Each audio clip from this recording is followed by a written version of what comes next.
रक्तात पेटलेल्या अगणित सूर्यांनो. कवितेचे हे चार शब्द एखाद्या विजेसारखे आपल्यावर गरजतात. त्याची कविता हीच त्याची ओळख आहे. त्याच्या शब्दांमध्ये त्याने पेरला होता वंचितांच्या जगण्याचा हलकल्लोळ. मायानगरीचा सभ्यपणा जिथे फिरकत सुद्धा नाही अशा वस्त्यांची जिंदादिल हकीकत त्याने सांगितली. संघर्षाच्या विस्तवावर ज्याने आपल्या आयुष्याची चूल मांडली असा कवी म्हणजे पद्मश्री नामदेव ढसाळ. दलित पॅंथरचा झुंजार नेता अशी ओळख असणाऱ्या ढसाळांनी कवितेच्या विश्वात विद्रोहाची मशाल पेटवली. त्यांची कविता त्यांच्या जगण्यातून जन्माला आली आणि या कवितेमुळे अनेक वादळ सुद्धा निर्माण झाली. मात्र आज दुर्दैवाने कोण नामदेव ढसाळ हा प्रश्न काही महाभाग विचारतायत. परंतु हा प्रश्न केवळ ढसाळांच्या बाबतीत उपस्थित केला गेला असं नाहीये. हे पाणी जरा वेगळंच आहे. नेमकं प्रकरण आहे तरी काय? सेन्सॉर बोर्डाच्या त्या अधिकाऱ्याचं वास्तव काय आहे? या प्रकरणाच्या आडून नेमकं काय राजकारण सुरू झालंय हे जाणून घेऊया आज या व्हिडिओच्या माध्यमातून. नमस्कार, मी मुकुल आव्हाड आणि कॅमेरावर आहेत नितेश काळे. महा MTB मध्ये आपलं स्वागत. दलित पॅंथरचे नेते आणि प्रख्यात कवी नामदेव ढसाळ यांच्या जीवनावर आणि चळवळीवर आधारित चल हल्ला बोल या चित्रपटाला सेन्सॉर बोर्डाने परवानगी नाकारली आहे. नामदेव ढसाळ यांच्या कवितांचा या चित्रपटामध्ये समावेश केला गेलाय.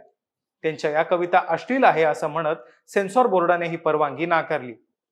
त्यांच्या म्हणण्यानुसार ढसाळांच्या कविता काढल्याशिवाय या चित्रपटाला परवानगी मिळणार नाही. यावर प्रतिक्रिया देताना सिनेमाचे दिग्दर्शक महेश बनसोडे म्हणाले की नामदेव ढसाळ आमच्या चित्रपटाचा आत्मा आहे. त्यांच्याशिवाय हा चित्रपट पूर्णच होऊ शकत नाही.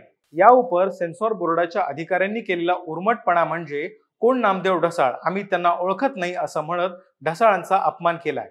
सेन्सॉर बोर्डाचे अधिकारी रेवणकर आणि सय्यद रबी हश्मी यांनी हा सवाल उपस्थित केलाय. मराठी संस्कृती आणि मराठी साहित्याची ओळख नसणारी लोक अशा महत्वाच्या पदांवर कशी नेमली जातात असा सवाल आता उपस्थित केला जातोय. या सगळ्या प्रकरणानंतर समाज माध्यमांवर तीव्र नाराजी उमटल्याचं दिसून आलंय. नामदेव ढसाळ यांच्या पत्नी मलिका अमर शेख यांनी सदर प्रकाराचा निषेध नोंदवलाय. सेन्सॉर बोर्डाचे अधिकारी केवळ एवढं बोलून थांबले नाहीत. चित्रपटामध्ये असलेल्या वाघ्या मुरळीच्या नृत्याला त्यांनी स्टेज डान्स म्हणत महाराष्ट्राच्या लोकसंस्कृतीचा सुद्धा अपमान केलाय. सेन्सॉर बोर्डाचे अधिकारी सय्यद रबी हाशमी यांनी आपल्या अकलेचे तारे पहिल्यांदाच तोडले अशातला भाग नाही. छत्रपती संभाजी महाराज यांच्या जीवनावर आधारित संभाजी 1689 हा चित्रपट मागच्या वर्षी प्रदर्शित होणार होता. या चित्रपटाचे निर्माते दिग्दर्शक राकेश सुबेसिंग दुलगज यांनी आपला चित्रपट सेन्सॉर बोर्डासमोर दाखवला. यानंतर मात्र अधिकारी सय्यद रबी हाशमी यांनी औरंगजेबाच्या विरोधातील पुरावे सादर करा, अन्यथा चित्रपट प्रदर्शित करू देणार नाही असं सांगितलं. ज्या औरंगजेबाने संभाजी महाराजांना अनंत यातना देऊन मारलं त्याविषयी पुरावे मागण्याचा प्रकार संतापजनकच म्हणावा लागेल.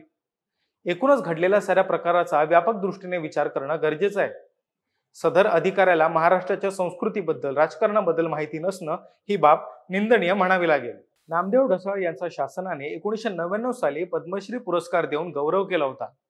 नामदेव ढसाळ हे आंबेडकरी चळवळीतलं अत्यंत महत्वाचं नाव. अमेरिकेच्या ब्लॅक पॅंथर चळवळीतून ढसाळ आणि त्यांच्या साथीदारांनी प्रेरणा घेत दलित पॅंथरची स्थापना केली. समाजातील वंचितांच्या वेदनेला आवाज देत त्यांची लेखणी सुद्धा एल्गार करू लागली. कविता वाचनाच्या काळात एकदा गदी माडगुळकर म्हणाले होते की आता रसाळ नामदेवाचा काळ जाऊन ढसाळ नामदेवाचा काळ आलाय. त्यांच्या जिगरबाज लेखणीने मराठी काव्य विश्वात विद्रोहाची मशाल पेटवली. त्यांच्या गोलपिठा, मूर्ख म्हाताऱ्याने डोंगर हलवलं, या सत्तेत जीव रमत नाही या कविता संग्रहांनी मराठी काव्य विश्वाला नवीन वळण दिलं. आपल्या भोवतालाची वेदना कागदावर मांडणारे ढसाळांसारखे कवी लोकांच्या मनातून कधी विस्मृतीत जात नाही हेच खरं. या सगळ्या प्रकरणाबद्दल तुम्हाला काय वाटतं हे आम्हाला कमेंट बॉक्समध्ये नक्की सांगा आणि महा MTBच्या YouTube चॅनलला सबस्क्राईब करायला विसरू नका. धन्यवाद.